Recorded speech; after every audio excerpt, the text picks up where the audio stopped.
বিভিন্ন জনগোষ্ঠীয় ভাষাৰ বিকাশ হ'ব লাগিব অসমীয়া ৰাজ্য ভাষা এতিয়া বড়ো ভাষা আমাৰ কষ্ট অনুসূচীলৈকে স্বীকৃতি পাইছে সহযোগী ৰাজ্য ভাষা হৈছে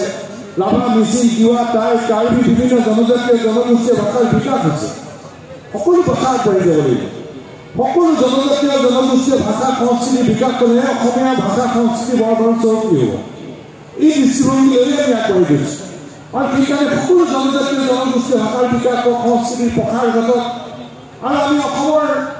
অসমীয়া ভাষা সংস্কৃতি বৰ্ধন চৰকি কৰি আমি সকলোকে একেলগে লৈ আমি আগবাঢ়ি যোৱাৰ ব্যৱস্থা আমি অব্যাহত ৰাখিব লাগিব আজি যেনেকৈ নলবাৰীত আমাৰ শিল্পীসকলে ৰাভা সংগীতৰ বিভিন্ন জনজাতীয় ভাষাত পৰিৱেশন কৰিলে বিভিন্ন 7টা ভাষাত পৰিৱেশন কৰিলে গোৱালপাৰী ভাষাকে ধৰি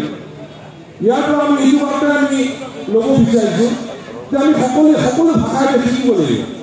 সকলো ভাষা শিকি ভাষাৰ আদান প্ৰদান কৰিলেহে আমি শক্তিশালীভাৱে জাতীয় জীৱনত শক্তিশালীভাৱে আগুৱাই নিব পাৰিম ভাষা শিকাটো একো বেয়া কথা নহয় অত্যন্ত স্পষ্টগত কথা অসমীয়া ভাষা ক'লে আমাৰ মনটো যেনেকৈ ভাল লাগি যায় একেধৰণে বড়ো ভাষা যদি আমি শিকি কওঁ ৰাভা ভাষা বিভিন্ন জনজাতীয় জনগোষ্ঠীয় ভাষা আমি ভাষা শিকি যদি ক'বলৈ আৰম্ভ কৰোঁ আদান প্ৰদান যদি কৰিবলৈ আৰম্ভ কৰা যায়